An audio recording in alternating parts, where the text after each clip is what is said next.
চারবেলায় চব্যচস্য লেজ্জ পেয়ের আয়োজন। তবে তার মধ্যেও দুপুরবেলার খাবারটাই তো আসল খাওয়া। সেই খাওয়া খেতে বসেছেন জামাতা বাবা জীবন। তত্ত্বাবধানে স্বয়ং শ্বশ্রুমাতা। ভাতটা ভেঙে ডাল ঢালবার আগে শাশুড়ি মৃদু আপত্তি করে উঠলেন, আগে তেঁতো দিয়ে খাও। জামাই বাবা জীবন অবাক। প্রথম বাটিটা শাশুড়ি আঙ্গুল দেখিয়ে দিক নির্দেশ করলেন। ও, আমি বুঝতে পারিনি। একটু মেখে মুগ্ধ হয়ে বললেন, উচ্ছে আছে বুঝতে পারছি, তেতো ভাবটাও আছে, কিন্তু বেশ অন্যরকম হয়েছে তো। আরেকটা তেঁতোও আছে, ঘি করলা।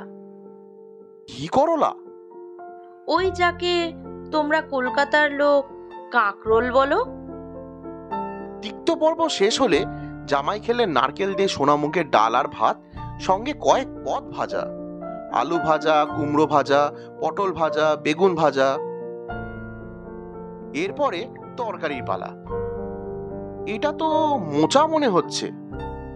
হ্যাঁ, মোচাই তো। তুমি খাবে না? কেন খাবো না, আমি তো এখন নিরামিষ খেতেই ভালোবাসি। বড় তৃপ্তির সঙ্গে জামাতা মোচা ভক্ষণ সমাপ্ত করলেন। এইটা? ওটা তো লাউ দিয়ে ছানা দিয়ে একটা নতুন রকমের তরকারি। তাই নাকি? সাগ্রহ হয়ে জামাতা বাবা জীবন সামান্য ভাত দিয়ে মেখে খেয়ে মুগ্ধ হয়ে বললেন, বাহ, এটাও ভারী সুন্দর হয়েছে, বড় তৃপ্তি পেলাম। দীর্ঘ দেহের অধিকারী জামাতা বাবা জীবন কিন্তু পরিমাণে খুবই স্বল্পাহারী। ভাতে পরিমাণ দেখলে কোনো ছোট পাখির আহার বললেই ভুল হবে। কিন্তু বেশ কয়েক রকম পদ রান্না না হলে তার মন ভরে না। আজ তার মুখ দেখেই বোঝা যাচ্ছে সে অনেক দিন পর ভারী তৃপ্তি করে খাবার খাচ্ছে। আচ্ছা, এটা? এটা তো চই দিয়ে কই মাছ। মাছ? কিন্তু আমি তো এখন একদম আমিষ খাই না।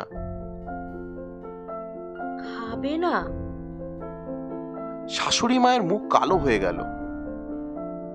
আমি কত কষ্ট করে বানালাম চই দিয়ে কই মাছ, আর তুমি খাবে না? ওই জিনিসটা তো তোমাদের শহরে পাওয়া যায় না।